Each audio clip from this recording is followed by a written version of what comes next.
आगमन के लिए तैयार हो रहे हैं, तैयार हो रहे हैं। प्रभु आपको ब्लेस करे। प्रभु नहीं चाहता कि कोई भी आत्मा नाश हो, कोई भी जन उनके राज्य से वंचित हो जाए, प्रभु नहीं चाहता है। तो इन दिनों में, क्योंकि हम अंतिम दिनों में जी रहे हैं, इसलिए कलीसिया को ये उपदेश की आवश्यकता है। आइए हम जो वचन हम ध्यान कर रहे हैं फिलदेल्फिया की कलीसिया के बारे में। पिछले सप्ताह हमने पार्ट 1 आधा संदेश सुना था, 7वां वचन से लेकर हमने 9वां वचन तक ध्यान किया था। तो लास्ट वीक जो वचन हमने ध्यान किया था उसमें हमने देखा था कि फिलदेल्फिया कलीसिया का नाम का क्या अर्थ है, और हमने देखा कि भाईचारे की प्रीति, ब्रदरली लव है फिलदेल्फिया का अर्थ, और उस कलीसिया में प्रेम था, भाईचारे का प्रीति था। और उस कलीसिया में हम देखते हैं कि उनके पास आत्मिक अधिकार था, और ये आत्मिक अधिकार इसलिए आया क्योंकि वो परमेश्वर के वचन का पालन कर रहे थे।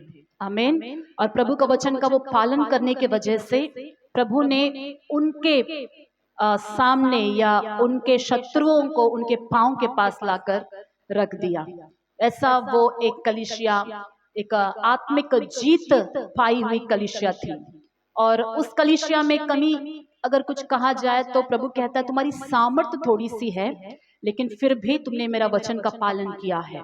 सामर्थ्य कम होने पर भी परमेश्वर किसी भी कलीसिया को इस्तेमाल कर सकता है यदि हम उनके अधीन हो जाए।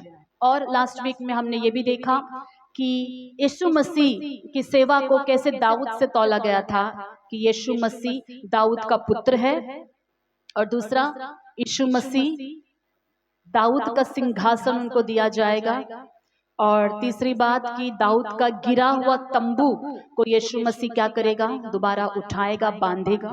और प्रकाशित वाक्य में हमने देखा कि दाऊद की कुंजियां यीशु के हाथों में है। जो लास्ट वीक अटेंड नहीं कर पाए या इस वचन को नहीं सुने, यूट्यूब में है, आप इस वचन को सुन सकते हैं, जिसे मैं दोबारा रिपीट करना नहीं चाहती। आइए अभी वचन 10 से हम पढ़ेंगे। तूने मेरे धीरज के वचन को थामा है, इसलिए मैं भी तुझे परीक्षा के उस समय बचा रखूंगा जो पृथ्वी पर रहने वालों के परखने के लिए सारे संसार पर आने वाला है। मैं शीघ्र ही आने वाला हूँ। जो कुछ तेरे पास है उसे थामे रहे कि कोई तेरा मुकुट छीन ना ले। जो जय पाए उसे मैं अपने परमेश्वर के मंदिर में एक खंबा बनाऊंगा, और वह फिर कभी बाहर ना निकलेगा। और मैं अपने परमेश्वर का नाम और अपने परमेश्वर के नगर अर्थात नए यरूशलेम का नाम, जो मेरे परमेश्वर के पास से स्वर्ग पर से उतरने वाला है, और अपना नया नाम उस पर लिखूंगा। जिसके कान हो वह सुन ले कि आत्मा कलीसिया से क्या कहता है। आमीन। तो वचन 10 कहता है कि तूने मेरे धीरज के वचन को थामा है, इसलिए मैं भी तुझे परीक्षा के उस समय बचा रखूंगा जो पृथ्वी पर रहने वालों के परखने के लिए सारे संसार पर आने वाला है। यहाँ पर यीशु मसीह इस कलीसिया से साफ साफ कहते हैं कि पृथ्वी को परखने के लिए एक परीक्षा आने वाली है जो सारे पृथ्वी के ऊपर आएगी। लेकिन क्योंकि ये कलीसिया प्रभु का वचन का पालन कर रही थी, प्रभु कहता है कि मैं तुम्हें उन परीक्षाओं में बचा कर रखूंगा। उस बुरे दिन में मैं तुम्हारा प्रोटेक्शन करूंगा, बचा कर रखूंगा। ये जो परीक्षा है, ये ट्रिबुलेशन है, यीशु मसीह के आगमन से पहले, रैप्चर से पहले आने वाला ट्रिबुलेशन के बारे में लिखा है। आमीन। दो भागों में हम जो है बांट सकते हैं परीक्षाओं को। एक मसीह के नाम के निमित्त आने वाली परीक्षाएं, एक अंतिम दिनों पर कलीसिया पर उपद्रव जो होता है वो। फिर रैप्चर के बाद आने वाली परीक्षा वो दो भागों में है। पहले 3.5 साल क्लेश, और फिर 3.5 साल के परीक्षाओं को महाक्लेश हम कहते हैं। तो क्लेश और महाक्लेश जो पृथ्वी के ऊपर दंड के रूप में आएगी, उस वक्त कलीसिया पृथ्वी पर नहीं रहेगी। लेकिन यहाँ पर जो 10वें वचन में जो परीक्षा के बारे में प्रभु कहता है कि सारी पृथ्वी के ऊपर आएगी, लेकिन फिलदेल्फिया की कलीसिया मैं तुम्हें बचा कर रखूंगा, क्योंकि तुमने मेरे वचन का पालन किया है। इसी के बारे में लूका सुसमाचार 21वां अध्याय में आएंगे। लूका सुसमाचार 21वां अध्याय, लूका सुवार्ता 21 अध्याय। पिछले 15 अगस्त के दिन भी वचन ध्यान करते वक्त मैंने इन वचनों को पढ़ा था, उसका 34 से लेकर 36 तक। इसलिए सावधान रहो। सभी अपने बाइबल में से निकालना, लूका सुसमाचार 21वां अध्याय 34 से लेकर 36, 21 अध्याय लूका सुवार्ता 34 నుండి 36। इसलिए सावधान रहो, ऐसा ना हो कि तुम्हारे मन कुम्हार, मतवालेपन और इस जीवन की चिंताओं से सुस्त हो जाए और वह दिन तुम पर फंदे के समान अचानक आ पड़े। यहाँ पर प्रभु सावधान रहने के लिए कह रहा है। किन बातों से? कहीं तुम्हारा मन जो है सुस्त ना हो जाए। किन बातों से? खुम्हार, मतवालापन, जीवन की चिंता। ये खुम्हार जो लिखा है हिंदी में, जिसे समझना है तो इंग्लिश में हम देखेंगे तो पेटूपन कह सकते हैं। खाने के ऊपर शरीर की भूख मिटाना। एक तरफ से बताया जाए कि शरीर की लालसा को पूरा करना, शरीर जो चीज के लिए भूखा है उसे देना, एक्सेसिव हंगर, या फिर हम कह सकते खाने के ऊपर अत्यधिक इच्छा, जो परमेश्वर की दृष्टि में पेटूपन भी पाप है। हालेलुया। खाना हमारे लिए जरूरत है, हमारे भूख को मिटाने के लिए, जीवित रहने के लिए, लेकिन खाना ही सब कुछ नहीं है। आमीन। खाना ही सब कुछ नहीं है। याद रखिएगा मसीहों, खाना ही सब कुछ नहीं है, पीना ही सब कुछ नहीं है। तो यहाँ पर खाना और पीना, मतवालापन, और तीसरा जो बात लिखा है कि जीवन की चिंता। ये जीवन की जो चिंता है, हमारे इस संसार में, हमारे जीवन में आने वाली हर एक चिंता, जब हम उस चिंता में डूब जाते हैं, चिंता के ऊपर ही हम जीते रहते हैं, चिंता में लगे रहते हैं और उस टेंशन में हम कुछ नहीं कर पाते हैं। प्रभु का वचन कहता है कि ये तीनों बातें आपके मन को क्या कर सकती है? सुस्त कर सकती है, लेजी कर सकती है। ऐसा सुस्तपन ये शरीर की सुस्तीपन नहीं है, ये आपको स्पिरिचुअल डलनेस की ओर ले जाती है। जीवन की चिंता बढ़ते बढ़ते आपको आत्मिक चीजों पर रुचि कम हो जाता है, चर्च जाने का इंटरेस्ट नहीं होता है, प्रार्थना करने का मन नहीं होता है, आत्मिक भूख नहीं होता है, बाइबल पढ़ने का, ध्यान करने का मन नहीं करता, आत्मिक लोगों की संगति में रहना अच्छा नहीं लगता। आपको लगता है कि मेरी चिंताएं ही बहुत है, और उसी में आप दुखी होकर आपका मन जो है सुस्त हो जाता है, माइंड सुस्त होना। तो प्रभु का वचन कहता है कि तुम सावधान रहो, तुम्हारा माइंड को सुस्त होने मत दो। हालेलुया। देखेंगे हम जो भी काम इस पृथ्वी पर करते हैं, हमारे मन की वजह से करते हैं। हमें करने का मन करता है इसलिए हम करते हैं, वो हमारा चॉइस है। हम चुनते हैं कि हमें क्या करना है, हमें क्या नहीं करना है। कोई हम पर लागू नहीं करता है, हम खुद ही चुनते हैं क्या करना है। कितने बजे उठना है हम खुद तय करते हैं, हमारा टाइम को कैसे स्पेंड करना है हम खुद ही क्या करते हैं, उसे तय करते हैं। उस वक्त बाइबल पढ़ना है या उस वक्त टीवी देखना है, किसका चॉइस है? बोलेंगे हमारा चॉइस है। उस वक्त प्रार्थना करना है या उस वक्त गप्पे मारना है, किसका चॉइस है? हमारा चॉइस है। आज चर्च आना है या नहीं आना है, किसका चॉइस है? हमारा चॉइस है। जब वीकली कुछ भी प्रार्थना रखा जाता है, टाइम होकर भी उस वक्त घर में सोते रहना, टाइम वेस्ट करना, या फिर नहीं मुझे सोना नहीं है, रेडी होकर चर्च जाना है, प्रार्थना में जाना है, किसका चॉइस है? हमारा चॉइस है। पिछले सप्ताह मैं किसी के घर गई थी विजिटिंग के लिए। मैंने बारिश में ही हम गए थे, मैं और मेरी माँ। बहुत बारिश था, बारिश के बीच में हम गए थे।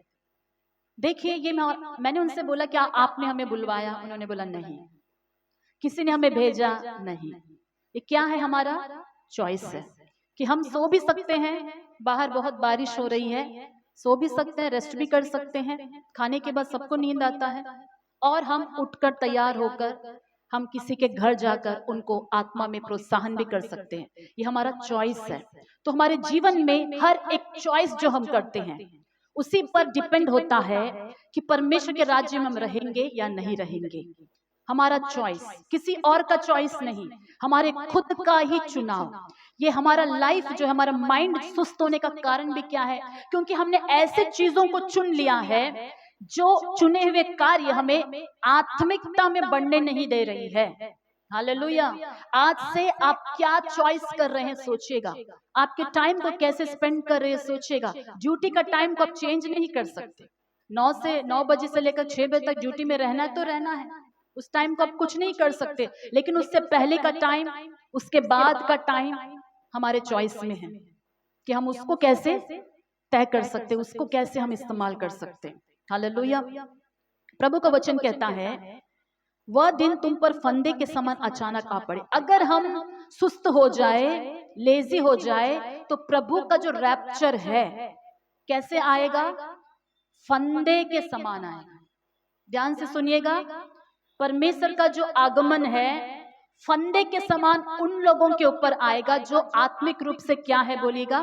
सुस्त है, जिनका माइंड क्या हो चुका है? सुस्त हो चुका है, जो जीवन की चिंता में फंस गए हैं, उनके ऊपर वह दिन अचानक आ पड़ेगा।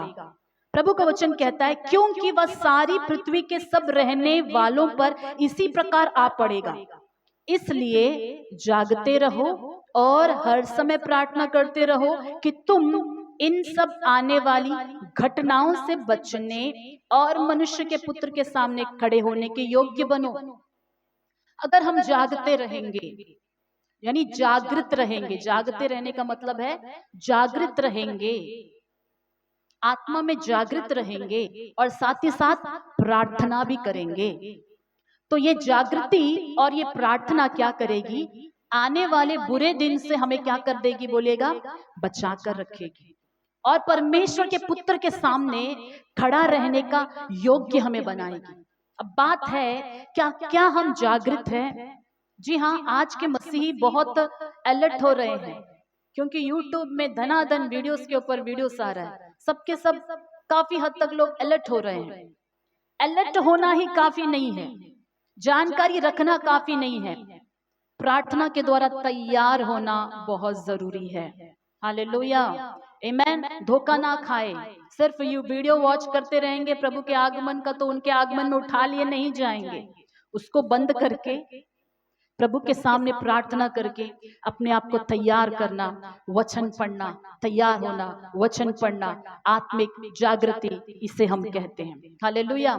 वही प्रार्थना, वही संगति, आपका प्रभु के साथ लगाव, प्रेम, वचन ध्यान करना, यही हमें आने वाले उपद्रव से बचाएगी, प्रभु के सामने खड़ा होने का योग्य बनाएगी। हालेलुया। प्रभु के साथ की संगति हमें योग्य बना, प्रभु का वचन ने साफ साफ लिखा है। आए अभी हम जो है और आगे वचनों में देखेंगे।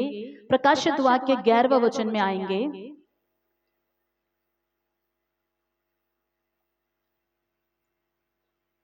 ग्यारहवां वचन कहता है, मैं शीघ्र ही आने वाला हूं, जो कुछ तेरे पास है उसे थामे रहे कि कोई तेरा मुकुट छीन ना ले।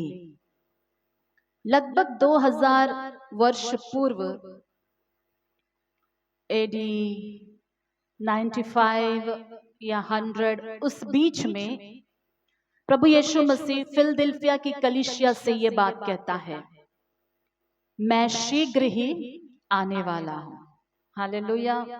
लेकिन प्रभु यीशु मसीह आज के दिन तक नहीं आए हैं। प्रभु का वचन कहता है कि परमेश्वर के यहाँ एक दिन 1000 दिन के बराबर है, 1000 दिन एक दिन के बराबर है। उनका जो कैलकुलेशन है मनुष्य समझ नहीं सकते हैं। प्रभु कहता है, मैं शीघ्र आने वाला हूं, जो कुछ तेरे पास है उसे थामे रहे। क्या हमारे पास कुछ है? सवाल है, क्या हमारे पास कुछ है? फिलदिल्फिया की कलीसिया के पास थी, उनके पास उद्धार का अनुभव था, उनके पास प्रेम था, उनके पास प्रार्थना जीवन था, उनके पास परमेश्वर के लिए त्याग करने का एक स्वभाव था, शुभ समाचार प्रचार करने का वो आग उनके अंदर था, प्रचार कर रहे थे, प्रभु के लिए जी रहे थे, आपस में एक दूसरे के साथ प्रेम से रह रहे थे, प्रेम के द्वारा दूसरों की भलाई कर रहे थे, प्रभु के राज्य को बांध रहे थे। उनके पास विश्वास था, उनके पास परमेश्वर का उनके अंदर वचन था, उनके पास दैविकता थी, उनके पास परमेश्वर का भय था। हालेलुया। उनके पास एक अच्छी संगति थी, उनके पास परमेश्वर की आत्मा थी। तो प्रभु कहता है जो कुछ तुम्हारे पास है उसे थामे रहो कि कोई उसे छीन ना ले। हालेलुया। ये आत्मिक बातों को परमेश्वर कहता है कि तुम थामे रखो। तुमने पाया है लेकिन मेरे आने तक इसको बचा कर रखो, क्योंकि हम पाते बहुत बार है लेकिन वो हमारे पास रहता नहीं है। ऐसे बर्तन में डालते हैं, ऐसी थैली में डालते हैं जिसमें छेद हो जाता है। पाते तो हैं लेकिन रुकता नहीं है। परमेश्वर से अभिषेक को पाते हैं, परमेश्वर से वचन को पाते हैं, परमेश्वर से उनके स्पर्श को पाते हैं, लेकिन ये ठहरता क्यों नहीं है? ये आग बना क्यों नहीं रहता है? आग कैसे बुझ जाता है? आत्मिक उन्माद, ये जोश कैसे कम हो जाता है? कौन सी बातें हैं जो कम कर देती है? प्रभु का वचन कहता है कि तुम्हारा आग बना रहे, तुम जो है और भी क्या करो, बढ़ते जाओ। कैसे ठंडा पड़ जाते हैं कलीसिया? उन बातों को आप ध्यान दो कि कौन सी बातें हैं जो आपकी आत्मिक उन्माद को, आत्मिक जोश को ठंडा करती है। पहले उन बातों को जानो। आग जल रहा है, आग को और कैसा जलाए उससे जानने से पहले आग कैसे बुझ जाता है उसको जानना है। आग को क्या बुझा सकती है? पानी बुझा सकती है। आमेन। उसका ध्यान नहीं रखने से आग क्या हो जाएगा? बुझ जाएगा। आप प्रभु के अंदर प्यास आपके अंदर आता है, अचानक थोड़े दिन के बाद वो प्यास चला जाता है। तो आप ध्यान दो कि कौन सी बातें हैं जिस वजह से वो प्यास कम हो रहा है। मेरी कौन सी आदतें हैं जिसको मैं शुरू करते ही स्पिरिचुअल इंटरेस्ट खत्म हो जाता है? ऐसे कौन से लोग हैं जिनके संपर्क में मैं आते ही मुझे प्रार्थना करने का मन नहीं करता? ऐसा कौन सा समय है जो मैं ऐसा उसे बिताता हूं कि वो काम करने से मुझे और प्रार्थना करने का मन ही नहीं होता? ऐसी कौन सी वस्तुएं हैं जिनको छूने से, जिनको देखने से मेरे अंदर में आत्मिक उन्माद खत्म हो जाता है? हालेलुया। प्रभु इस कलीसिया से कहता है कि जागते रहो, मैं शीघ्र आने वाला हूं। जो कुछ तुम्हारे पास है उसको थामे रहो। ये समय हम एंड टाइम में है कलीसिया। बहुत समय नजदीक आ चुका है। हमारे पास है क्या ये भी ध्यान देना है। थामे रहने के लिए कुछ है भी क्या? एक प्रार्थना जीवन है जिसको हम कह सके कि मैं उसे रेगुलर करूंगा, थामे रहूंगा? क्या वचन पढ़ने का अनुभव है जिसे आप कह सको कि मैं इसे लगातार मैं ऐसा ही प्रभु का वचन ध्यान करता रहूंगा, पवित्रता में मैं बढ़ता रहूंगा, शुभ समाचार में प्रचार करता रहूंगा? ये कलीसिया शुभ समाचार प्रचार कर रही थी। मैंने हाल ही में एक गवाही को सुना जिसमें प्रभु का एक जन जो है उसका मौत हो जाता है और कुछ घंटों के लिए सिर्फ मौत होता है। वो टाइम पीरियड वो परमेश्वर के स्वर्ग में जाता है और प्रभु कहता है कि तुम मेरे राज्य में आने के योग्य नहीं हो। तो वो व्यक्ति बड़ा परेशान हो जाता है, प्रभु मैंने आपके लिए जिया, फिर मैं आपके राज्य में कैसे नहीं आ सकता? प्रभु ने कहा क्या तुम्हें याद है कि जो पृथ्वी पर सबके सामने मुझे मान लेगा उसे मैं स्वर्ग राज्य में भी मान लूंगा। पृथ्वी पर जो मेरे नाम का इनकार नहीं करेगा, मैं पिता के सामने उसका नाम का इनकार नहीं करूंगा। हम ज्यादातर इस वचन को एक तरफा ही समझते हैं।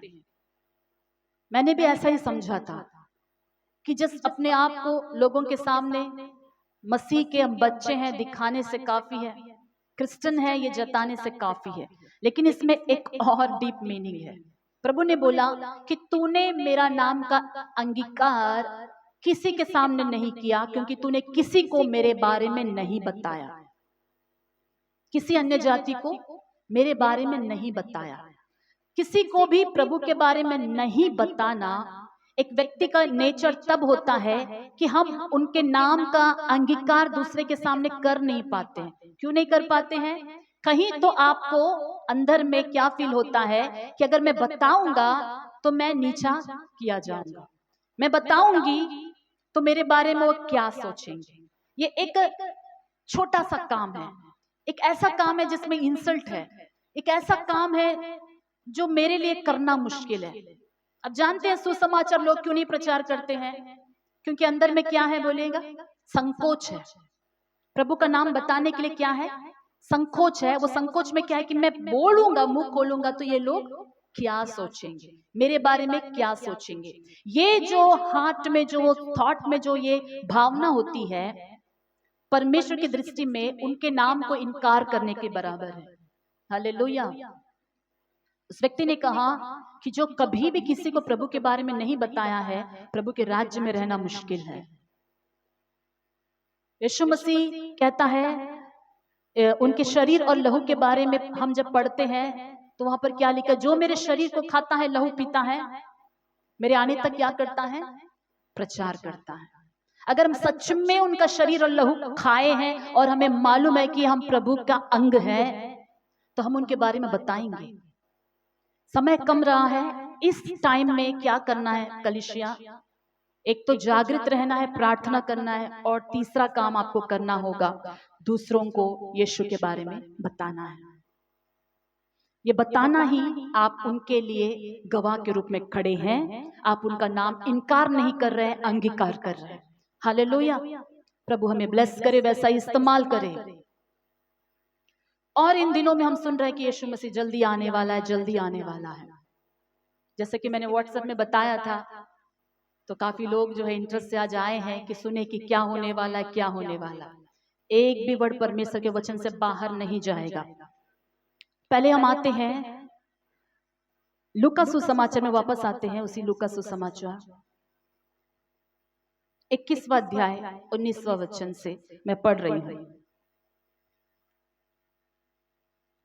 21वां अध्याय, ठीक है, 21 का 10 से पढ़ रही हूं। तब उसने उनसे कहा, जाति पर जाति, थोड़ा ऊपर से पढ़ेंगे 7 से।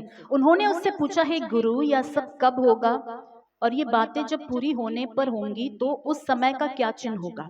उसने कहा, चौकस रहो कि भरमाए ना जाओ, क्योंकि बहुत से मेरे नाम से आकर कहेंगे मैं वही हूं, और यह भी कि समय निकट आ पहुंचा है, तुम उनके पीछे ना चले जाना। ये वचन को कभी आपने ध्यान दिया या नहीं दिया?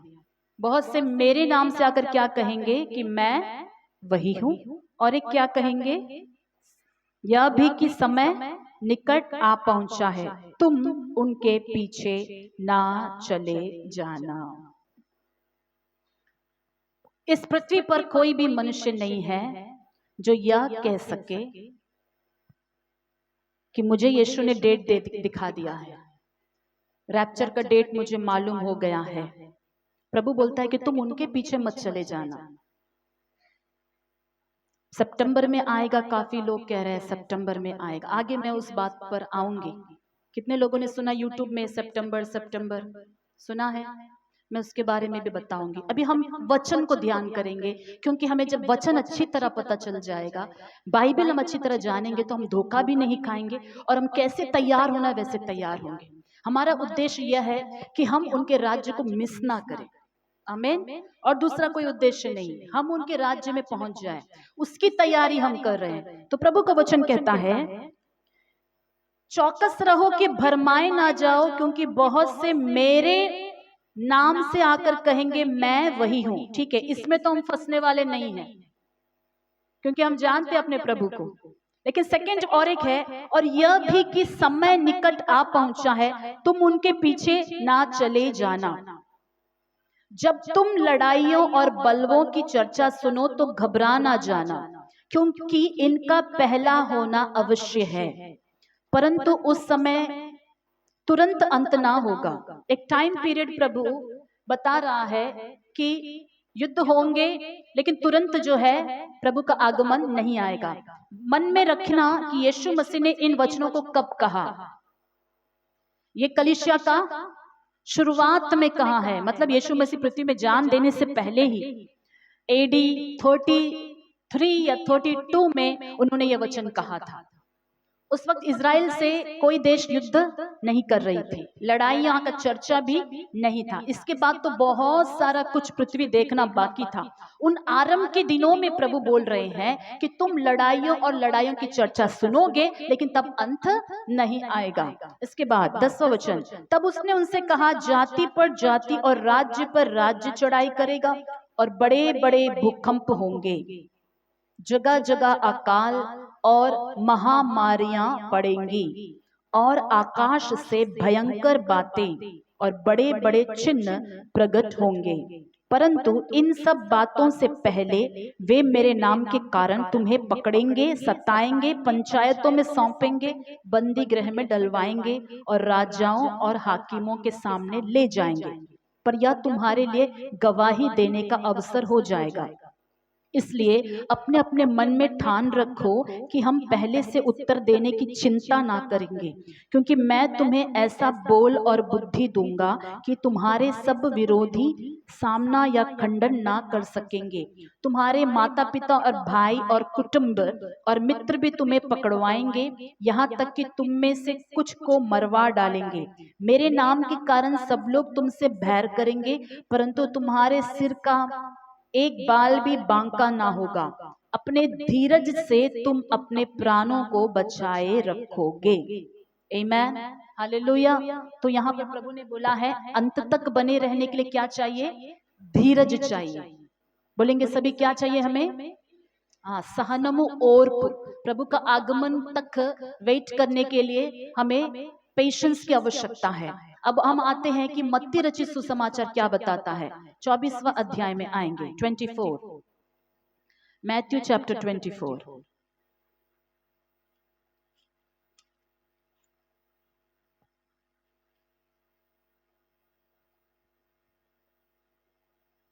(32) से मैं पढ़ रही हूं।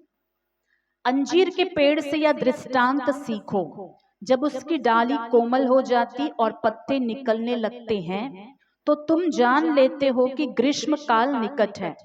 इसी रीति से जब तुम इन सब बातों को देखो, तो जान लो कि वह निकट है, वरन द्वार ही पर है। मैं तुमसे सच कहता हूं कि जब तक ये सब बातें पूरी ना हो ले, तब तक इस पीढ़ी का अंत नहीं होगा। आकाश और पृथ्वी टल जाएंगे, परंतु मेरी बातें कभी ना टलेंगी। अब मुझे बताइए, प्रभु के कहा हुआ ये सारी बातें पूरी हो गई है या नहीं हुई है? चिन्ह, उनके आगमन के चिन्ह पूरे हो गए हैं या नहीं हुए हैं? हो गए हैं। क्या आपने भूकंप नहीं देखा, महामारी नहीं देखा, अकाल नहीं देखा, आकाश में चिन्ह नहीं देखा, भयंकर भयंकर बातें नहीं देखा जो पृथ्वी पर हो रही है? आग से पृथ्वी जलाई जा रही है, भूकंप से हिलाई जा रही है, बादल फट रहे हैं, और महामारियों को हमने देखा है, युद्ध हमने देखा है। सारी बातें जो अंतिम दिनों की तरफ इशारा करती है, सारी बातें हो रही है और तेजी से ये साल और ज्यादा हो रही है। तो प्रभु का वचन कहता है कि जब तुम इन सब बातों को देखो, प्रभु का वचन क्या कहता है? जब तुम इन सब बातों को देखो तो जान लो कि वह निकट है, वरन कहां पर है? द्वार ही पर है।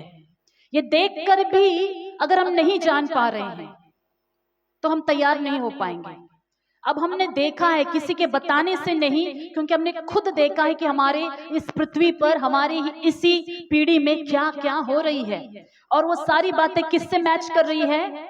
प्रभु के आगमन के चिन्हों से मैच कर रही है, मेल खा रही है। तो प्रभु कहता है तब जान लो कि मैं निकट हूं, वरन द्वार पर ही हूं। जो द्वार पर होता है उसका निकलने का टाइम कैसे होता है? बोलेंगे, डोर के ऊपर जो खड़ा होता है एनी टाइम वो आ सकता है। इसका अर्थ क्या है कि प्रभु जैसे ये चिन्ह सारे हो रहे हैं, एनी टाइम वो आ सकते हैं। और एक उनके चिन्ह के बारे में बताना चाहूंगी। मैंने बताया था कई बार कि इज़राइल देश में होने वाली घटनाएं हमें कलीसिया को और सतर्क करती है कि उनका राज्य करीब आ गया है। उसमें से एक मेजर क्या है? तीसरा मंदिर का बनाया जाना। याद है आपको? थर्ड टेम्पल का बनाया जाना।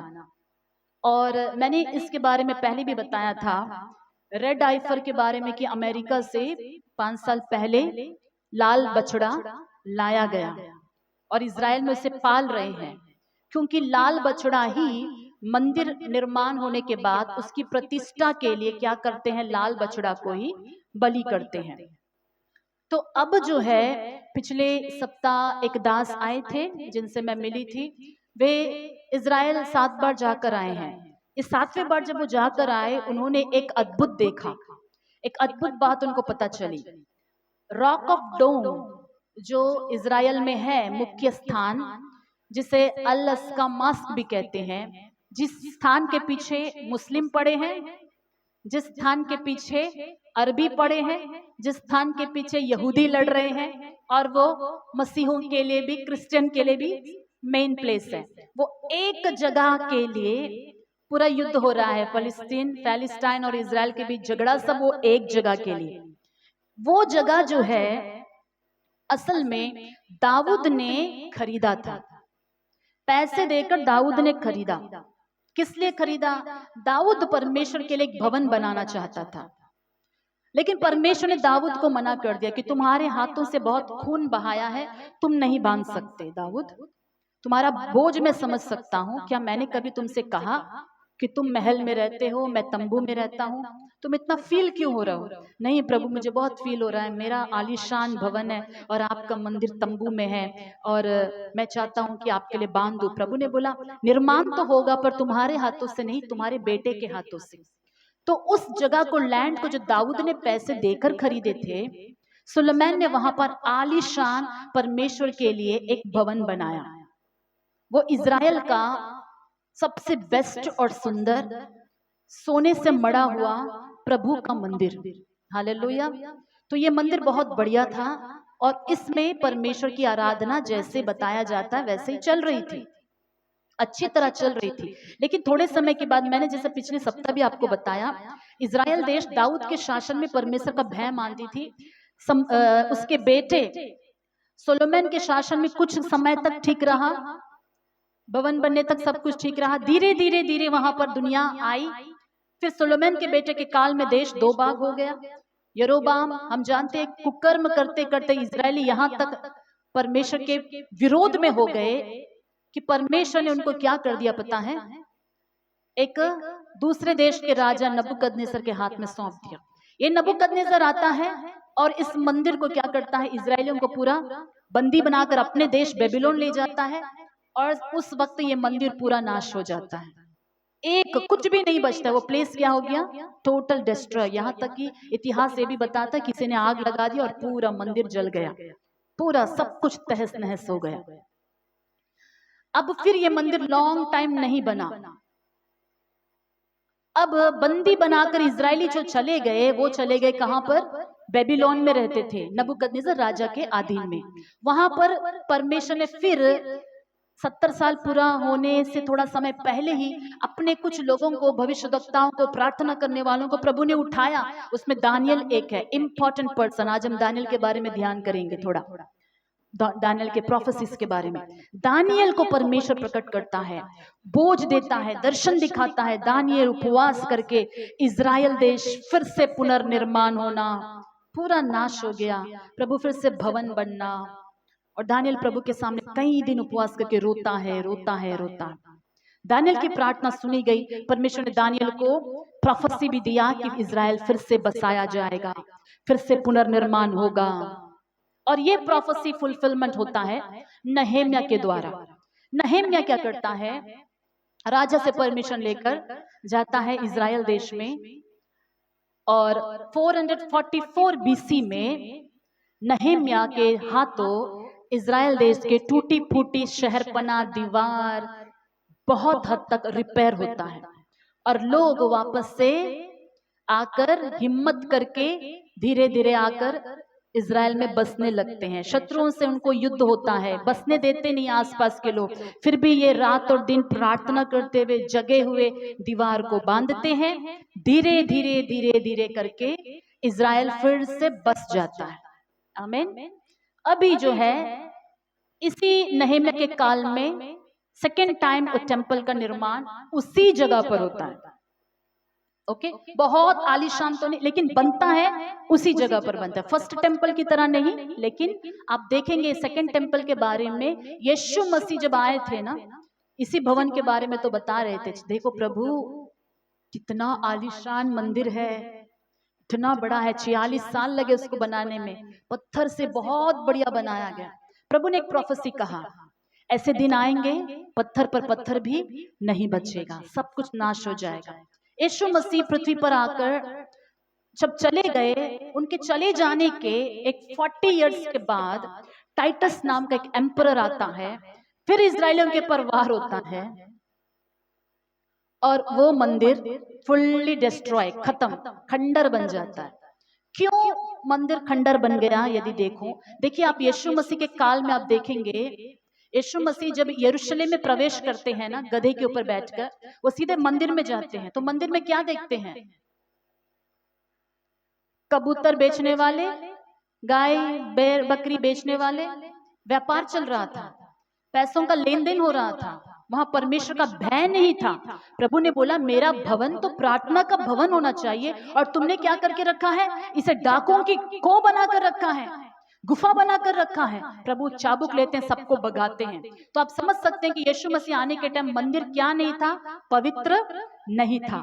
पवित्र नहीं होने की वजह से, प्रभु का भय नहीं होने की वजह से। और याजक लोग क्या कर रहे थे? महायाजक लोग, यीशु मसीह ने महायाजकों को कितना डांटा, याजकों को कितना डांटा अपने प्रीचिंग में, तुम अपने वस्त्र को तो लंबा करते हो, चुना फिती हुई तुम क्या हो? कब्र हो। वो सिचुएशन था चर्च के मंदिर के याजकों का उस समय। तो कहां भक्ति रहेगी? प्रभु आए तो प्रभु के वचन को जिन्होंने फॉलो किया, वहां पर एक रिवाइवल आई। लेकिन जो जूइश थे, जो यहूदी थे, उनके भवन का परिस्थिति ठीक नहीं था। धीरे धीरे वो परिस्थिति बदला नहीं, टाइटस के हाथों पूरा भवन सेकेंड टेम्पल नाश हो गया। नाश होने के बाद इजरायली फिर एक बार तितर बितर हो गए, दूसरे देशों में चले गए। ऐसा भी टाइम आया कि मुस्लिम कंट्री का जो एम्परर है, कुछ समय के लिए यरूशलेम में शासन काल करता है, उसे उसके कब्जे में आ जाता है। उसके कब्जे में आने तक वो क्या करता है? वहां पर उसी जगह पर अपना निर्माण कर लेता है, अल्लाह का मास्क, और कहता है कि यहीं पर अल्लाह प्रकट हुए थे, यहीं से अल्लाह ऊपर गए थे। उनका अलग टीचिंग है, तो वो भी उस जगह को मेरा है कहते हैं। और बहुत सारी बातें उस जगह के बारे में कंट्रोवर्सी, सब कहने लगे ये मेरा है, मेरा है, मेरा। लेकिन दाऊद ने पैसों से खरीदा प्रभु का पहला भवन, दूसरा मंदिर वहीं पर बना। अब थर्ड मंदिर भी कहाँ बनना है? वहां टच करने का देरी है, युद्ध हो रहा है। अब जब मैंने बोला पास्टर जी जाकर आए, एक पास्टर जो 7th टाइम, ये 7वीं बार क्या देखा जाता है? अल्लाह का मास्क, जो रॉक, डूम ऑफ रॉक, उसके जगह के अंडरग्राउंड में थर्ड टेम्पल का पूरा स्ट्रक्चर को बना दिए हैं। तीसरा टेम्पल का पूरा स्ट्रक्चर अंडरग्राउंड में बन गया है एकदम। और यहूदी क्या कहते हैं आपको पता है? जूविश, उनका टेक्नोलॉजी इतना हाई है, 3 घंटे काफी है हमारे लिए नीचे से ऊपर लाकर सेटअप करने के लिए। कितने घंटे? 3 ही घंटे। और इस वजह से अब इतने साल तक बलियां, जो मंदिर की प्रतिष्ठा की बलिदान है या याजकों का काम है, सब बंद हो गया था ना। तो अभी इनको प्रैक्टिस चाहिए। इस प्रैक्टिस के लिए पिछले ही कुछ दिनों पहले उन्होंने एक लाल बछड़ा को बलिदान चढ़ाया। वो क्या था? प्रैक्टिस करने का एक सेरेमनी था। लाल बछड़ा बलिदान हुआ। अब बताइए, ये सारी घटनाएं प्रभु के आगमन से बहुत मेल खाती हैं। क्यों? थर्ड टेम्पल और रैप्चर का क्या कनेक्शन है? प्रभु के वचन में लिखा है, इजरायलियों को प्रभु एक वार्निंग देता है, जब तुम देखो कि वह घृणित वस्तु पवित्र स्थान में खड़ी है, तब तुम जान लो। और कोई उस वक्त कपड़ा लेने के लिए वापस पीछे नहीं जाना, छत में जो है वो नीचे नहीं उतरना, भागो तुम। और गर्भवती महिलाओं के लिए बड़ा शौक की बात है, क्योंकि तुम्हें प्रेग्नेंट होकर भागना पड़ेगा। दूध पीने वाले बच्चों के लिए मुश्किल है, यहूदियों के लिए बच्चों को लेकर भागना पड़ेगा। यहाँ तक अगर ठंड मौसम में होता है ये बात तो और मुश्किल है। प्रार्थना करो कि जाड़े में, विंटर में ये सिचुएशन नहीं आना। ये कब की बात है? चर्च उठा लिए जाने के बाद, रैप्चर के बाद 7 इयर्स का जो ट्रिबुलेशन पीरियड है या पृथ्वी के ऊपर परमेश्वर के दंड का समय है, इस समय प्रभु का वचन में आज हम पढ़ेंगे, जकरिया के दानियल की पुस्तक में लिखा है 7 वर्ष के लिए वो प्रधान बहुतों से वाचा बांधेगा और आधे सप्ताह बीतने के बाद वह बलिदानों को मंदिर में क्या कर देगा? बंद कर देगा। और वो घृणित वस्तु वहां पर खड़ा होकर वो अपनी पूजा करवाएगा। किसमें? 3rd टेम्पल में। तो बलिदान शुरू हो जाना है, एंटी क्राइस्ट आना है। तो समझ रहे हैं वो घृणित वस्तु क्या है? मसीह विरोधी एंटी क्राइस्ट को बाइबल में घृणित वस्तु या पशु ऐसा नाम लिखा हुआ है। बलिदान शुरू हो जाना है अगर एंटी क्राइस्ट का शासन आना है। एंटी क्राइस्ट का शासन आने से पहले कलीसिया उठा लिया जाना है। बलिदान शुरू होना है तो 3rd टेम्पल बन जाना है। 3rd टेम्पल बन गया तो बलिदान शुरू हो जाएगा। बलिदान शुरू हो गया तो 3.5 साल तक बलिदान अच्छा से ही चलेगा, अच्छा से जूइश वर्शिप कर लेंगे। 3.5 साल के बाद ये एंटर हो जाएगा, बलिदानों को रोकेगा। तो ये सब कार्य से जस्ट पहले क्या हो जाना है? बोलिए, कलीसिया उठा लिए जाना है। तो अभी हम कौन से टाइम में हैं? बहुत बहुत आखिरी पल में है। सारे प्रोफेसिस फुलफिलमेंट हो गए हैं, सारे प्रोफेसिस।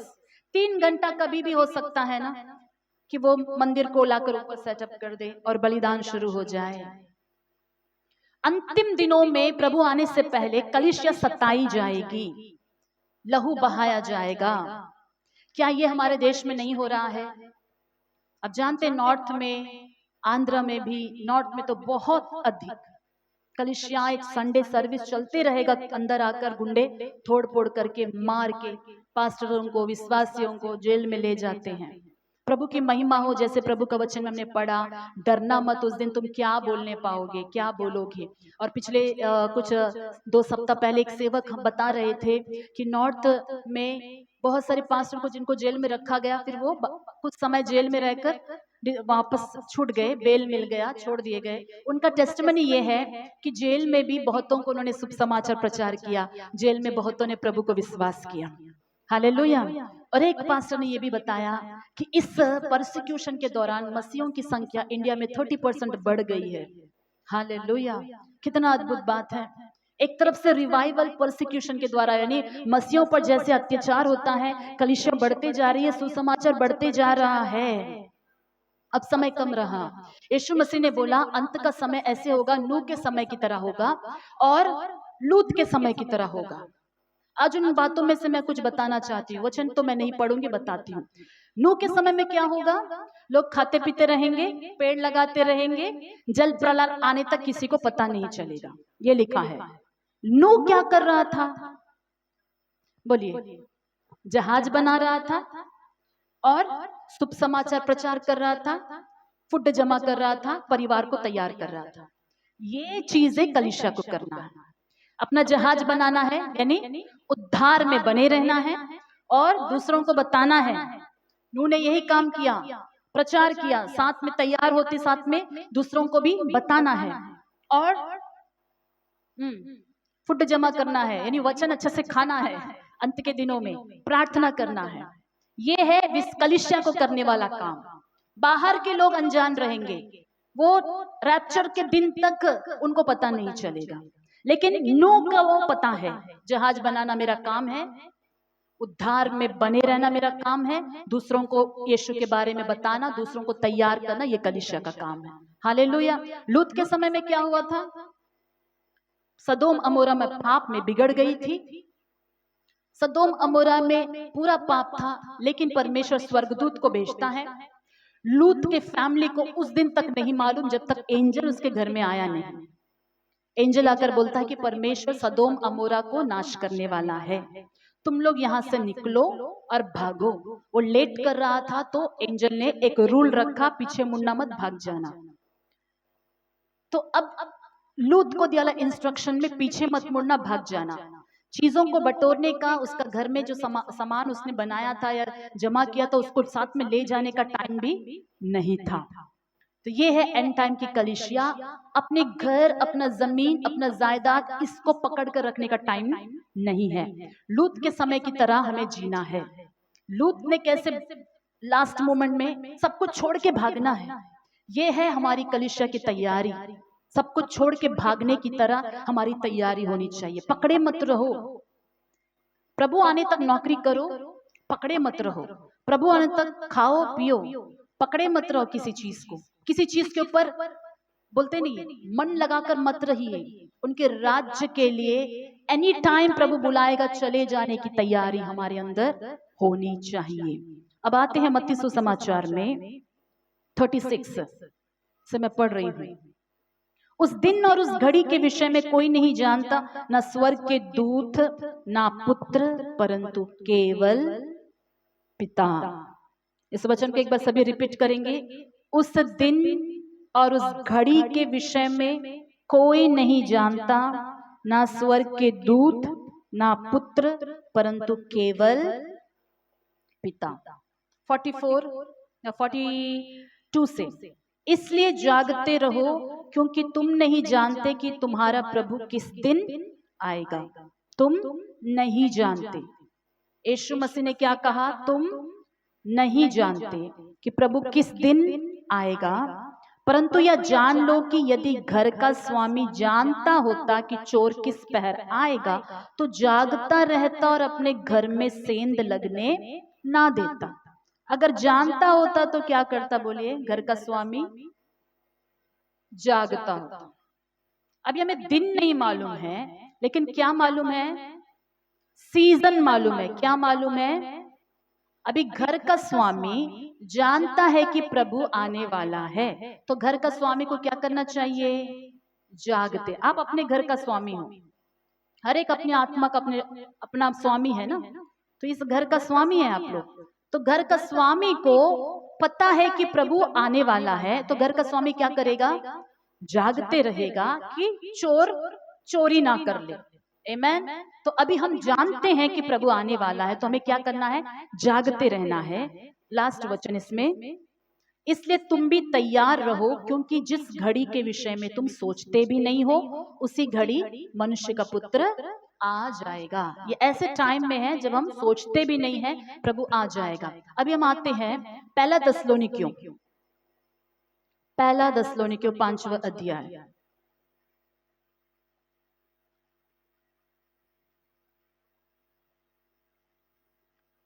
पांचवा अध्याय उसका वचन 1 से लेकर 11 तक पढ़ रही हूं, ध्यान से सुनिएगा। మొదటి थिस्सलुनीका 5 अध्याय। पर हे भाइयों, इसका प्रयोजन नहीं कि समयों और कालों के विषय में तुम्हारे पास कुछ लिखा जाए, क्योंकि तुम आप ठीक जानते हो कि जैसा रात को चोर आता है, वैसा ही प्रभु का दिन आने वाला है। जब लोग कहते होंगे कुशल है और कुछ भय नहीं, तो उन पर एकाएक विनाश आ पड़ेगा। जिस प्रकार गर्भवती पर पीड़ा और वे किसी रीति से ना बचेंगे।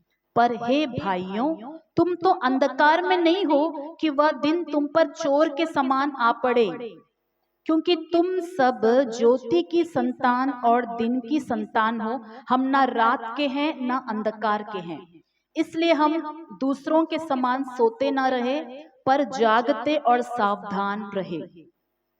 क्योंकि जो सोते हैं वे रात ही को सोते हैं, और जो मतवाले होते हैं वे रात ही को मतवाले होते हैं। पर हम जो दिन के हैं, विश्वास और प्रेम की जिलम पहनकर और उद्धार की आशा का टोप पहनकर सावधान रहे।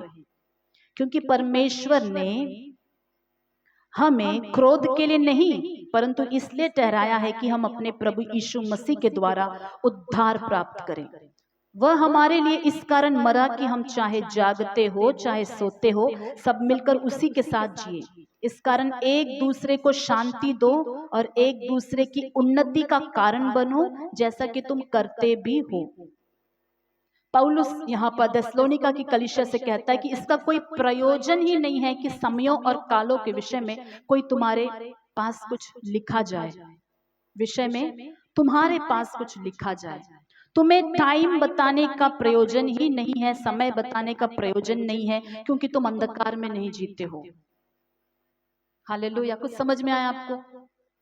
जो ज्योति में जीता है वो अपनी आत्मा में दुनिया में होते हुए बातों को देखकर, वचन में जो लिखी हुई बातों को देखकर कौन से समय में है कौन से काल में है समझ जाते हैं। हालेलुया। हमें अलग से कोई आकर बताने की जरूरत नहीं, अंतिम दिन आ गई है, क्योंकि हम यदि हम ज्योति में जीते हैं तो हम ज्योति में रहने वालों को सब कुछ समझ में आ जाएगा। हमें समझ में आएगा कि परमेश्वर का आगमन क्या है, करीब आ गया है। हमें समझ में आ जाएगा हम कौन से टाइम में जी रहे हैं। हमें यह समझ में आ जाएगा कि और खेलने का समय नहीं है। प्रभु इंतजार करने वालों के बारे में यहाँ पर एक बढ़िया वचन लिखा है कि क्या करो तुम, प्रेम की जिलम पहनकर विश्वास से उद्धार की आशा का टोप पहनकर सावधान रहो। तैयारी भी कैसे रहना है, सावधान तो रहना है, लेकिन प्रेम में बने रहकर, विश्वास में बने रहकर, उद्धार का टोप पहनकर, उद्धार में बने रहकर, सावधान रहकर, जागते हुए प्रार्थना करना। हालेलुया। ये प्रेम कहीं कम ना हो जाए। प्रभु आता है और आपका एक भाई आकर बोलता है कि प्लीज मेरे को थोड़ा हेल्प कर दो, एक 50 रुपया का सहायता। नहीं नहीं नहीं नहीं देना है, पैसा नहीं देना। लेकिन आप बोलते हैं कि प्रभु आता है, स्वर्ग चले जाना है, लेकिन प्रेम नहीं दिखा पा रहे। एक भाई बोलता है अरे मेरा तबियत ठीक नहीं है, थोड़ा मेरा दवाई ला कर दे दो, मेरे पास टाइम नहीं है। एक जन हॉस्पिटल में पड़ा है, बीमार है, उसको आपको देखने का समय नहीं है। क्षमा करने का हृदय नहीं है, कमजोरों को स्वीकृति करने का, उनको आलिंगन करने का हृदय नहीं है। आपस में एक दूसरे को एक समान यदि हम प्रेम नहीं कर रहे हैं, उद्धार में बने नहीं हैं, विश्वास में बढ़ नहीं रहे हैं, लेकिन हम अपने आप को बोलते हैं सावधान, स्वर्ग चले जाना है, इसको छोड़ के स्वर्ग नहीं जा सकते। हालेलुया। तैयारी का अर्थ ये है कि प्रेम में जड़ पकड़ना। तैयारी का अर्थ यह है कि आपस में एकता से रहना। तैयारी का अर्थ यह है विश्वास में बने रहना, भलाई करना, प्रभु के आगमन आने तक भलाई करना नहीं छोड़ना। ऐसा नहीं कि प्रभु आता है हम दरवाजा बंद करके घर के अंदर रहे, किसी के लिए यूजफुल ना रहे। नहीं, इसे तैयारी नहीं कहते हैं। दूसरों के लिए आशीष का कारण बनना, दूसरों के आंसू को पोंछना, प्रार्थना करना, सहायता करना, ये सब तैयारी का हिस्सा है। हालेलुया। हम अंधकार में नहीं हैं, वो दिन हमारे ऊपर चोर की तरह आने के लिए, याद रखेगा। जो अंधकार में रहते हैं उनके लिए वो दिन चोर की नाई है, हमारे लिए चोर की नाई नहीं रहेगा। परमेश्वर की आत्मा हमारे अंदर, जितना हम प्रार्थना में तैयार होते रहेंगे, हमें याद दिलाते रहेगा प्रभु आने वाला है, तैयार होना है, तैयार करेगा उनसे जुड़े रहने से। इब्रानियों की पत्रिका में आएंगे। इब्रानियों की पत्रिका में प्रभु के आगमन के बारे में क्या लिखा है देखेंगे। हिब्रुल रासना पत्रिका पदो अध्याय 22 से पढ़ती हूं। तो आओ हम सच्चे मन और पूरे विश्वास के साथ विवेक का दोष दूर करने के लिए हृदय पर छिड़काव लेकर और देह को शुद्ध जल से धुलवाकर परमेश्वर के सामने समीप जाए। यहाँ पर भी विश्वास का जिक्र है, पवित्र जीवन का जिक्र है। 23 में आओ हम अपनी आशा के अंगीकार को दृढ़ता से थामे रहे और जिसने प्रतिज्ञा की है वह सच्चा है। फिर उद्धार के बारे में लिखा है 23 में। अब 24 में, और प्रेम और भले कामों में उसकाने के लिए हम एक दूसरे की चिंता किया करें। यहाँ पर प्रेम के बारे में, भले कामों के बारे में फिर लिखा है। और 25 में देखेंगे, और एक दूसरे के साथ इकट्ठा होना ना छोड़े, जैसे कि कितनों की रीति है, पर एक दूसरे को समझाते रहे, और ज्यों ज्यों उस दिन को निकट आते देखो त्यों त्यों और भी अधिक याद किया करो। आमीन। आपस में इकट्ठा होना मत छोड़ो, प्रेम करना मत छोड़ो, भलाई करना मत छोड़ो, पवित्र होना मत छोड़ो, उद्धार को मत छोड़ो। ऐसा कितनों की रीति है बोलता, उस समय कितने लोग सोचते थे कि इकट्ठा होने का जरूरत नहीं है। क्यों बार बार प्रेयर? घर में भी हम रहकर तैयार हो सकते हैं। ऐसा कितने सोच रहे थे उन दिनों में। तो पौलुस वहां पर कहते हैं कि ऐसा कितनों की रीति है, लेकिन हम इकट्ठा होना ना छोड़े, पर एक दूसरे को क्या करे? समझाते रहे। क्या समझाना है? प्रभु यीशु मसीह आ रहे हैं, तैयार हो जाओ। कुछ लोगों को लगता होगा ना, क्या हमारे पास्टर को कुछ काम धाम नहीं? कितने संडे से प्रभु का ही आगमन का प्रचार होता है, प्रभु के लिए तैयार हो, तैयार हो, तैयार हो, यीशु आ जाएगा। सुन सुन के बोर हो गया। फिर मेरे लिए प्रभु काम कब करेगा? फिर मेरी भलाई कब होगी? मेरे आशीष के बारे में कब बात होगा? एक बार मत्ती रचित सुसमाचार 6 अध्याय ऐसे लोगों के लिए, उसका 33 को पढ़िएगा एक जन जोर से। కాబట్టి మీరు ఆయన రాజ్యమును నీతిని మొదట వెదకుడి, అప్పుడు అన్నియు మీకు అనుగ్రహింపబడును। इसलिए पहले परमेश्वर के राज्य और धर्म की खोज करो, बाकी तुम्हें जो चाहिए वो सब क्या हो जाएगा? मिल जाएगा। पहले परमेश्वर के आगमन के लिए तैयार हो जाओ। प्रभु का वचन यही कहता है, पहले उनके राज्य के बारे में सोचो, उनके राज्य को खोजो, तब तुम्हारी जो जरूरत है उसका मैं ख्याल रखूंगा। यीशु मसीह ने खुद कहा है। आमीन। सीक्रेट क्या है? जितना हम परमेश्वर के राज्य के करीब रहेंगे, उतना हमारी आवश्यकताएं पूरी हो जाएगी। विश्वास करते हैं? हाथों को उठाकर प्रभु की स्तुति करें। जितना परमेश्वर के राज्य के करीब हम रहेंगे, जितना उनके आगमन के लिए तैयार होंगे, हमारी आवश्यकताओं का ख्याल कौन रखेगा? परमेश्वर रखेगा। ज्यों ज्यों उस दिन को क्या करो? दिन को निकट आते देखो, त्यों त्यों और भी अधिक याद किया करो। मतलब एक दूसरे को और समझाते रहो कि जब तुम देखो कि वो दिन क्या हो रहा है, निकट आते हुए देखो। कैसे दिखाई देगा? क्या भी दिख रहा है? निकट आ रहा है दिन। न्यूज चैनल खोलने से समझ में आ रहा है परमेश्वर का आगमन नजदीक आ गया है। प्रभु का वचन साफ कहता है कि जैसे जैसे तुम देखो कि वो दिन निकट आ रहा है, वैसे वैसे और तैयार हो जाओ और दूसरों को भी सावधान करो और इकट्ठा होना छोड़ो मत और तैयार हो जाओ। हालेलुया। जैसे जैसे वो दिन निकट आता है, परमेश्वर के लोगों को दिखाई देने लगेगा कि प्रभु का दिन निकट आ गया है।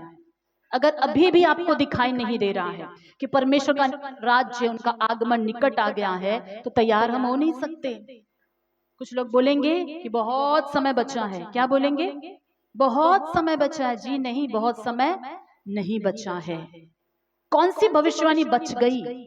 एक राज्य का सुसमाचार जब सब जातियों में प्रचार किया जाएगा, इसके बारे में भी एक प्रभु के दास ने बताया।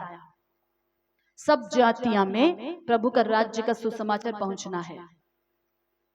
साउथ कोरिया में एक चर्च है जिसमें विश्वासी नहीं होते हैं, सबके सब मिशनरी होते हैं।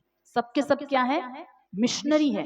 अभी तक उस चर्च ने 36,000, यदि मुझे ठीक से संख्या याद है तो 2 सप्ताह पहले सुना था मैंने, उतने मिशनरियों को वर्ल्ड के अलग अलग देशों में भेज दिया।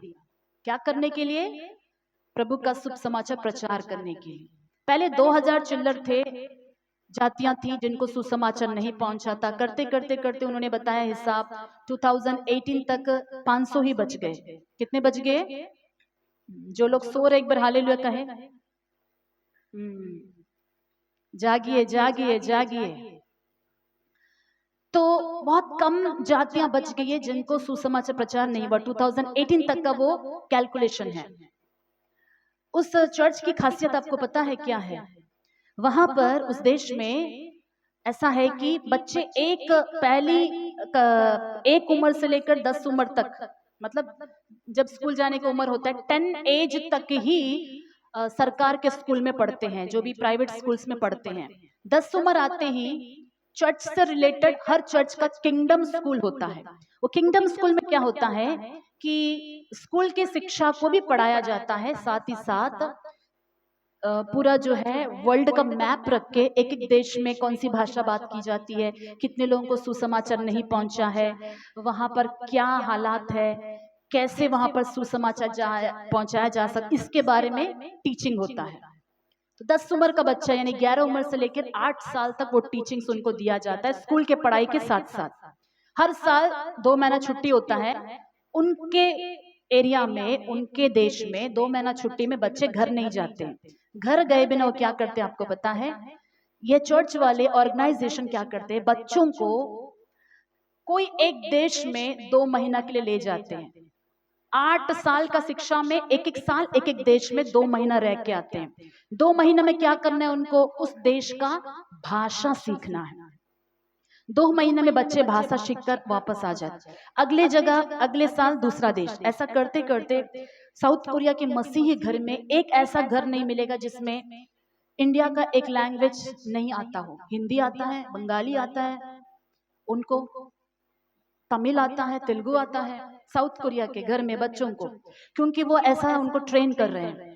और ये 8 साल का ट्रेनिंग होते ही ये चले जाते हैं कोई एक देश में जहाँ का भाषा अच्छी तरह सीख लिए हैं, वहां जाकर वो वहां पर सेवा करते हैं। अभी फिलहाल इंडिया में 2000 साउथ कोरिया के मिशनरीज हैं, नौजवान लोग जो यहाँ पर शुभ समाचार प्रचार करते हैं। जो पास्टर आए थे पिछले दिनों अंडमान, उन्होंने बताया उनके चर्च में भी 10 लोग साउथ कोरिया से आए थे। ये झूठ नहीं है। और वह वर्ल्ड वाइड में सुसमाचार प्रचार करते करते अब बहुत हजारों में जातियां बची थी। 2018 के हिसाब में स्टैटिस्टिक में 500 से भी कम बच गई जातियां। अभी 2025 तक कितना उन्होंने खत्म कर दिया। प्रभु का राज्य का सुसमाचार सब जातियों में जब प्रचार हो जाएगा तो परमेश्वर का आगमन आ जाएगा। वो प्रोफेसी भी ऑलमोस्ट फुलफिल हो चुकी है। हाथों को उठाकर प्रभु की स्तुति करें। हालेलुया। प्रभु का एक वचन कहता है कि पत्रस में कि सबको मन फिराव का मौका प्रभु देना चाहता है। प्रभु नहीं चाहता कि कोई नाश हो, सबको मन फिराव का एक मौका तो जरूर मिल जाएगा। सबके पास कानों में सुसमाचार आज जा रहा है, टीवी के द्वारा, रेडियो के द्वारा, फोन, मोबाइल फोन के द्वारा। लेकिन जितने लोग हृदय खोलते हैं परमेश्वर के आगमन में जाएंगे। अब मैं आना चाहती हूँ कि क्या है ये न्यूज सितंबर सितंबर सितंबर, क्यों सितंबर इतना हाईलाइट हो रहा है? पिछले दिनों बताया था काफी लोग दर्शन देख रहे हैं, स्वप्न देख रहे हैं, बोल रहे हैं कि सितंबर में प्रभु आ जाएगा, सितंबर में प्रभु आ जाएगा। वास्तव में तो बाइबल में यीशु मसीह ने बोला कि ना स्वर्गदूत जानते हैं उस दिन को, ना पुत्र जानता है, केवल पिता जानता है। तो उन बातों को हम बगल रखेंगे, वचन को हाईलाइट करेंगे।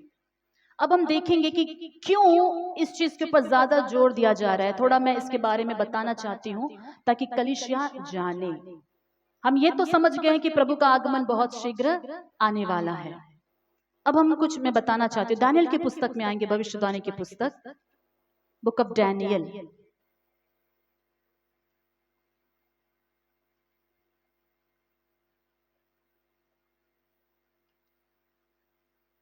डैनियल उसका 9वां अध्याय में आइए।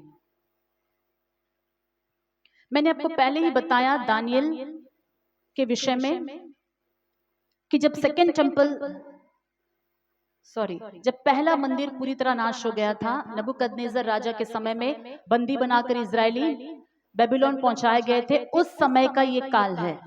और तब जो है दानियल परमेश्वर के सामने इजराइल के पुनर्निर्माण के लिए दोबारा लोग वापस से देश की तरह बसना है कहकर प्रभु की आत्मा दानियल को बोझ देती है। वो प्रार्थना करता है, उपवास करता है, प्रार्थना करता है, रोता है प्रभु के सामने। तो परमेश्वर उसको एंजल भेजकर ये सारी बातें बताता है। अब उन बातों को मैं पढ़ रही हूँ, चैप्टर 9 वर्स 25। इसलिए यह जान और समझ ले कि यरूशलेम को फिर बसाने की आज्ञा के निकलने से लेकर अभिषिक्त प्रधान के समय तक 7 सप्ताह बीतेंगे। फिर 62 सप्ताहों के बीतने पर चौक और खाई समेत वह नगर नष्ट के समय में फिर बसाया जाएगा। उन 62 सप्ताहों के बीतने पर अभिषिक्त पुरुष काटा जाएगा। 25 और 26 का ये पहला लाइन का जो प्रोफेसी है यीशु मसीह के पहले आगमन के बारे में, इजराइल का सेकंड टेम्पल का निर्माण और बेबीलोन में 70 वर्ष रहकर जब रिटर्न आकर वापस से इजराइल बसा ना, उसके बारे में की गई भविष्यवाणी है। समझ रहे हैं आप? तो ये भविष्यवाणी, यीशु मसीह अभी तक आए नहीं, यीशु मसीह के बारे में लिखा है कि वो अभिषिक्त, इतने 70 सप्ताह बीतने के बाद वो अभिषिक्त आएगा, वो अभिषिक्त पुरुष काटा जाएगा, जहां पर लिखा है 26 वचन को देखिएगा आपके बाइबल में, उन 62 सप्ताहों के बीतने पर अभिषिक्त पुरुष काटा जाएगा। यानी यीशु मसीह के बारे में लिखा है अनॉइंटेड वन, जहां पर भी लिखा है मसीह के बारे में लिखा है, यीशु मसीह को क्रूस पर चढ़ाया जाएगा। 62 सप्ताह से पहले एक और 7 सप्ताह का जिक्र है। तो ये बिब्लिकल थियोलॉजियन जो होते हैं, जो बाइबल के पंडित लोग होते हैं, काफी लोगों ने इसका कैलकुलेशन को समझने की तरह निकाला है। अभी नहीं, बहुत सालों से, स्कोफिल्ड बाइबल हो चाहे बहुत सारे फिलोसोफर्स है, बाइबल के पंडित लोग हैं, सालों से इस संख्या को उन्होंने लिखा है। वो संख्या का जोड़ कैसा है? पहले जो लिखा है कि 7 सप्ताह, कब? 25, इसलिए जान और समझ ले कि यरूशलेम को फिर से बसाने की आज्ञा के निकलने से लेकर, अब फिर से यरूशलेम दोबारा बसने का आज्ञा कब निकला? 444 बीसी में नहेम्या के द्वारा यरूशलेम फिर से बसाया जाता है।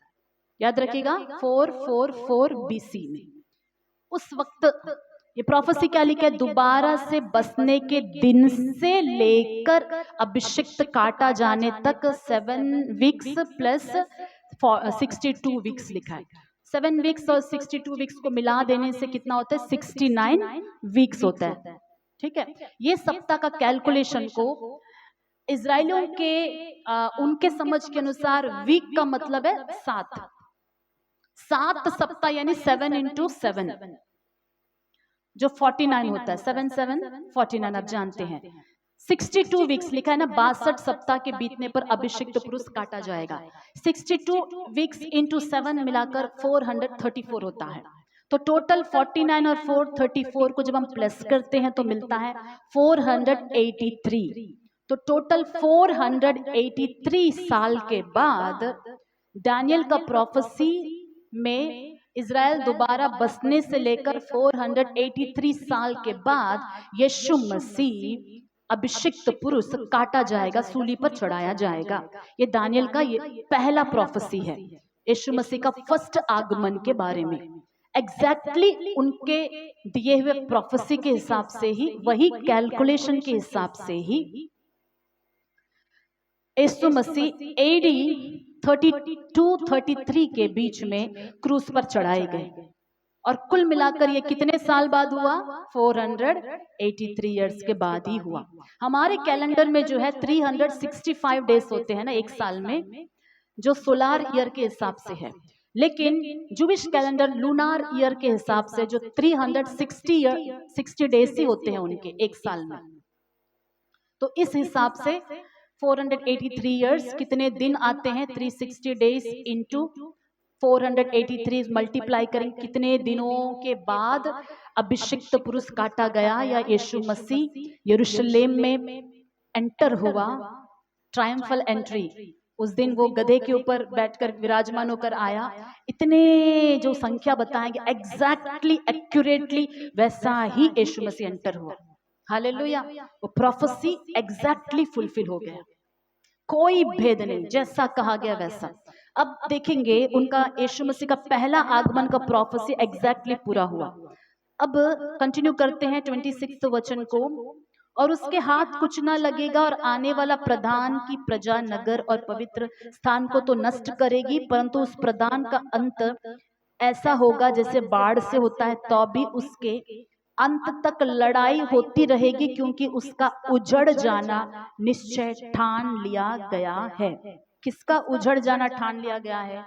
इज़राइल के पतन के बारे में लिखा है। 27 वह प्रधान एक सप्ताह के लिए बहुतों के संग दृढ़ वाचा बांधेगा, परंतु आधे ही सप्ताह के बीतने पर वह मेल बलि और अन्न बलि को बंद करेगा, और कंगूरे पर उजाड़ने वाली घृणित वस्तुएं दिखाई देंगी, और निश्चय ही ठनी हुई बात के समाप्त होने तक परमेश्वर का क्रोध उजाड़ने वाले पर पड़ा रहेगा।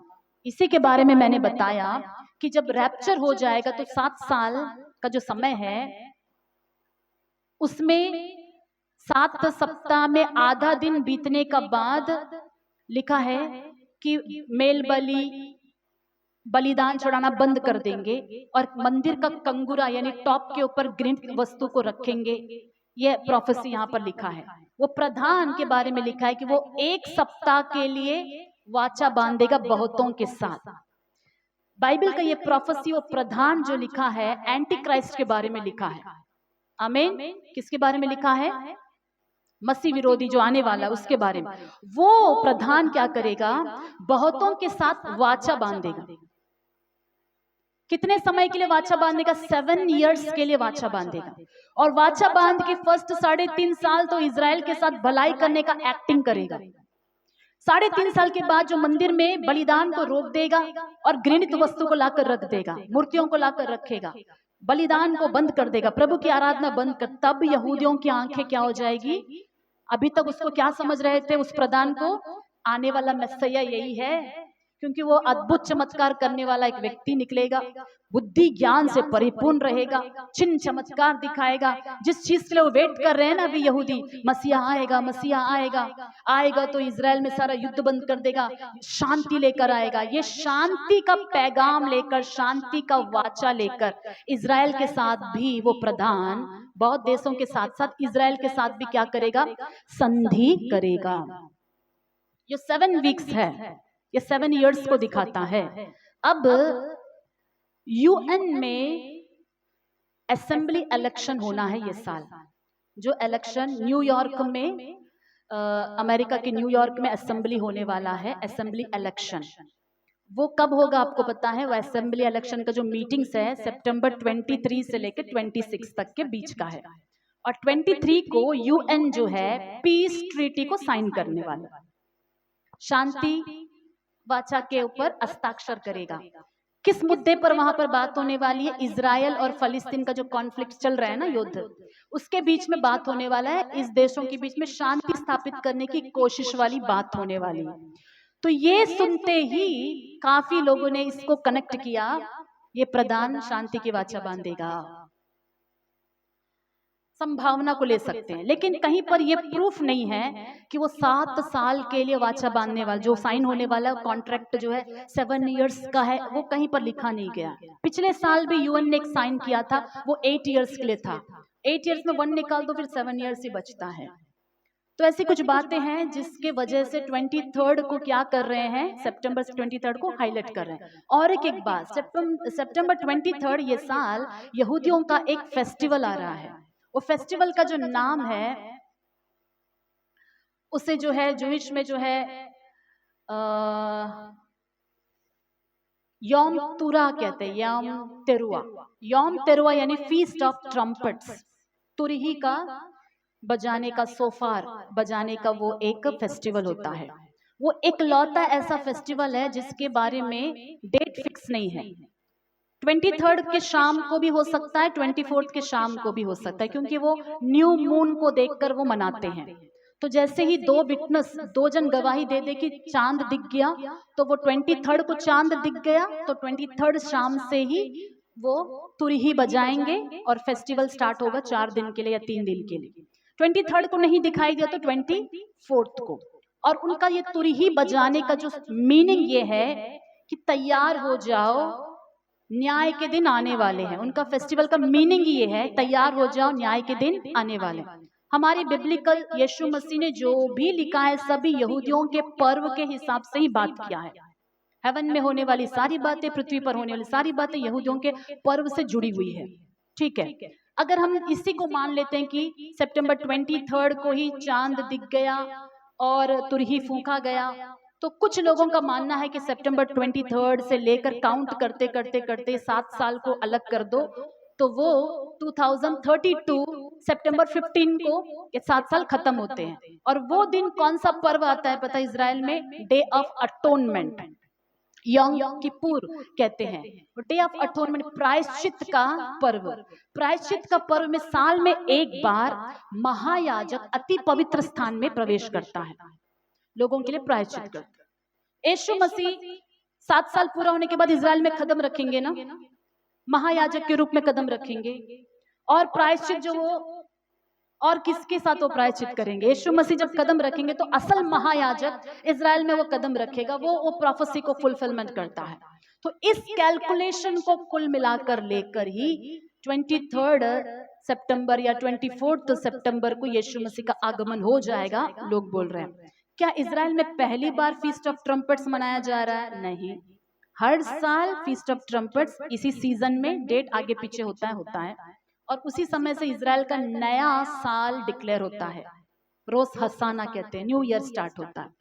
तो इजराइल के इंसिडेंट से प्रभु का आगमन हाँ जुड़ा हुआ है, लेकिन प्रभु यीशु मसीह तब भी कहते हैं कि वो दिन को कोई नहीं जानता। सारी घटनाएं एक तरफ से हमें सोचने में मजबूर कर सकती है, लेकिन हम डेट फिक्स नहीं कर सकते। हालेलुया। सोचने में मजबूर करेगी। हाँ, हम सतर्क हो सकते हैं, हम जागृत हो सकते हैं, हम प्रार्थना करके अपने आप को तैयार हो सकते हैं। प्रभु का आगमन 23 को ही आएगा सितंबर। अगर बहुत लोग जो मान के बैठे हैं आज रात को आया तो क्या है, अगर आज ही रात को प्रभु आ गए तो क्या हम तैयार है? ये तो ऐसी हो जाएगी ना, सुनामी उधर आता है, देख रहे हैं, वीडियो निकालते हैं, अचानक पीछे से बाढ़ आ गया। ये ऐसा ना हो जाए कि 23 को दूरबीन लेके देख रहे हैं और आज तैयार नहीं है कलीसिया। आज ही जब वचन सुन रहे हैं, हर दिन हमें तैयार रहना है। हालेलुया। इस साल जनवरी में ICMF पास्टर्स ने जो है हर साल वो पास्टर्स के घर जनवरी में विजिट करने आते, कैलेंडर लेके, वाचा लेके देने आते हैं। तो ये साल में भी उन्होंने व्हाट्सएप में मैसेज डाल दिया कि पास्टर्स आप ये टाइमिंग में, ये दिन में अपने अपने घर में रहना, हम कभी भी कोई भी टाइम आ सकते हैं। मेरे डैडी बेचारे पास्टर लोग आएंगे, 6-7 पास्टर आएंगे, उनको क्या देना है, जूस पीने वाले के लिए जूस, चाय पीने वाले के लिए दूध रेडी करके, केक लेके, मीठा खाने वाले के मीठा, नमक खाने वाले के नमक, उठा के लेकर आए, घर में रखे। उस दिन कहीं नहीं गए, मैं भी नहीं गई, सुबह से घर अच्छे से तैयार करके वेट कर रहे हैं, नहीं आए। अगले दिन वेट करे, नहीं आए। तीसरा दिन वेट करे, नहीं आए। अभी केक क्या हो रहा है, खट्टा हो रहा है, इसको क्या करना है, खा के खत्म करना है। तो जो भी घर आए थे खा के खत्म कर दिया। फिर ऐसा वेट करते वो हफ्ता भर नहीं आए, फिर अगले हफ्ता फिर से डाले कि जो घर छूट गया था ये हफ्ता विजिट करेंगे, कृपया घर ही में रहना। फिर हमने खरीदा, फिर मैंने पैसे खर्च करे, फिर खरीदे, फिर नहीं आए। जब अगर हर हफ्ता ऐसी पास्टर बोलते रहे तो धीरे धीरे क्या हो जाएगा, खर्च करना बंद कर देंगे, वेट करना बंद कर, आने तो आए, नहीं आए तो नहीं आए। हर हफ्ता कौन खरीदेगा? प्रभु का आगमन भी ऐसे होता है। आपके घर में अगर मैं बोलूं कि मैं ये हफ्ता आऊंगी तो आप भी अपना घर रेडी करके रखेंगे ना, मालूम होने से तब अपना घर एकदम रेडी करके रखते हैं। काफी लोगों को मैं फोन करती हूँ कि मैं आ रही हूँ, आधा घंटा में आने वाली हूँ, मैं घर जाती हूँ, चक्का चक चमकता रहता है, लोग भी एकदम फ्रेश रहते हैं। ऐसे भी घर है मैं बिना फोन करके जाती हूँ, उनका घर देख के मालूम होता है, रेडी नहीं रहता, वो भी रेडी नहीं, बिस्तर से उठ के आते हैं। तो जब हम बताते हैं तो रेडी है, नहीं बताते हैं तो रेडी नहीं है। लेकिन जिसको स्वाभाविक तरीके से आदत है कि अपना घर साफ रखने का, वो कोई बोल कर आओ या नहीं बोल कर आओ, स्वाभाविक तरीके से आदत है अपने आप को साफ सुथरा रखने का, घर साफ रखने का, उनको शेम फील होगा। एनी टाइम कोई भी आओ, नो प्रॉब्लम। तो प्रभु का आगमन भी स्वाभाविक तरीके से कलीसिया को तैयार होना है। आमेन।